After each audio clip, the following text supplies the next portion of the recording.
The way that you remember them as serious issues that people go through in their normal, everyday family lives. The secret to the show was to not wield too big a hammer with that, and to just to deal with it deftly and to deal with it with humor in a way that I don't think had been done yet. If you can give people their medicine, fine. Give them what they need to hear. Let me tell you something. I spoke in front of the World Bank. So why don't you just come down from this high horse and ask your Uncle Ned for some help, huh? But make it so funny they can't resist listening to you. And yet you're too good to sit down and have a glass of maraschino cherries with him, huh? Is that it? Come on. Gary knew that as well as anybody I'd ever known. We started finding that most of our best shows would come out of our own life. So we'd come in on a Monday and we'd say, okay, what happened in your family this weekend? And, we'd talk about that and we'd get shows that way. And Meredith was talking just very casually about how her son was now 19 or 18 or 19, a big guy, and, how do you control these guys when they want to be men? Look, 18 is the legal age of adulthood, which means I now have the right to live my own life without having to clear it with you. When I think of Elise and Alex, I think of a scene where Alex wants to go to West Virginia on his birthday and drink with his friends because it's legal drinking age down there. Tonight is a big night for him. Tomorrow morning he's invading Canada. Oh, I see. Have a word with you, please, Colonel Keaton?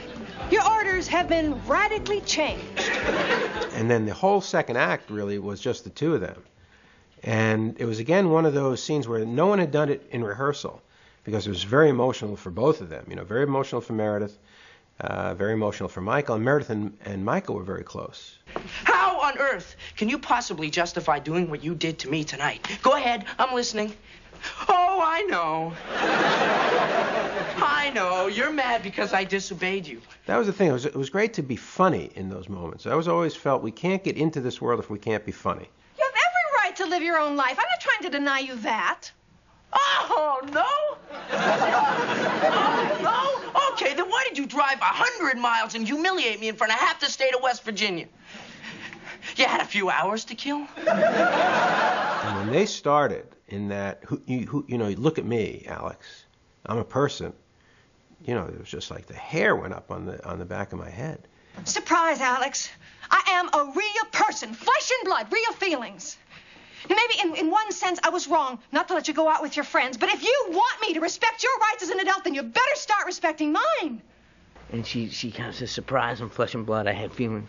And she held her arm out and waved her arm as an example of her flesh and blood. Like she was an animate being on the planet and had a stake in him and what choices he made. She was just brilliant at that. And Meredith was up for any risk. And so in a way, Elise was up for any risk, and would go to any place and embody it and just be there and just get everything out of it. And we had never seen this before. None of the run-throughs, none of the rehearsals, and it was special and funny. Sorry, I ruined your dinner. Don't worry about it. I had to go to bed early anyway. I'm attacking Canada in the morning. It was interesting to see as the show developed how, first of all, that the audience was so familiar with the characters, and then the ascendancy of Alex. I think people did come to that conclusion pretty fast, that Michael was the star of the show. And I think there was a total acceptance of it, like just an excitement that we were even going to be a part of it. And of course, with Alex, as he took over, he would come out and just say good morning, and you get a laugh. If you actually delivered a joke, you had to stop the show. They were just so ready to enjoy themselves. We realized we had something dangerous, that we had a guy who could do anything, and people would forgive him and love him for it. Any last-minute advice? Ask about vacation. Find out if there's a gumball machine. Be yourself. Don't tell him you're a woman. I'd get my own apartment and let them rent from me. No, that's wrong. That's all right. Just pick up right there. Ask me a question, Gina, okay? I remember coming in one Friday morning, and there's all these people lined up in beach chairs and all that, and blankets. Clearly, these people had slept there, and I'm thinking, well, what was that? And the guard tells me, well, they're here to see Family Ties, We taped on Fridays, and so it was preparing a show a week, by ourselves for 4 days, and then we'd do it in front of a live audience on Friday. That felt good, operating in front of a live audience. Wow, softball scandal. This could be bigger than Watergate. I think we need to get a little less. I just wanted to give you a choice. It amped everybody up, and just getting that live feedback from the funny parts, from the sad parts, from the suspenseful parts. There's nothing like that instant gratification. Hello? Yeah, just a minute. Oh, good for you. It's Linda. Thanks. We do this again.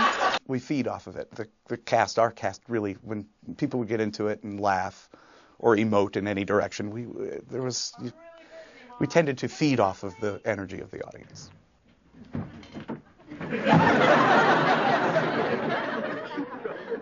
Then you'll join us. It was most of the time just incredible, and we really, especially Mike Fox, lived for that audience interaction. So that we used to pre-tape the whole show. So when we went in front of the audience, we already had everything, done, because videotape was cheap. And so we were just doing a show now, and everybody could just sing, And I would say in the 7 years, maybe used 4 minutes from the afternoon of Mike Fox, because it was like another person when the audience came in. He would just save it for the audience, and he would just get near it and get around. He goes, I got this, Gary. I got it.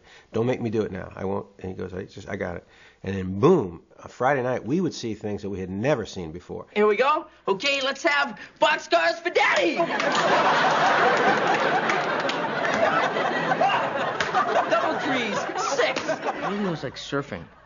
It was really like, I could feel what they wanted and what they expected, and so the joy was either giving it to them or giving them something else that was better or different. But it really was a conversation between myself and them. Look, I didn't read her diary, okay? I went into a room to look for a book. Ha! What would a book be doing in my room?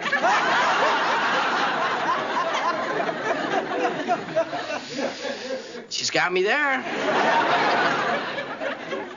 For sure.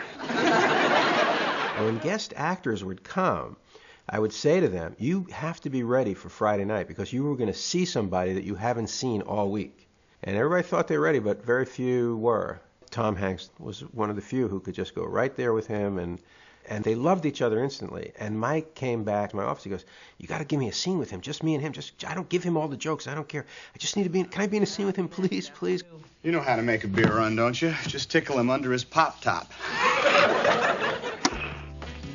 Hurry up. Oh, careful with the tree, honey.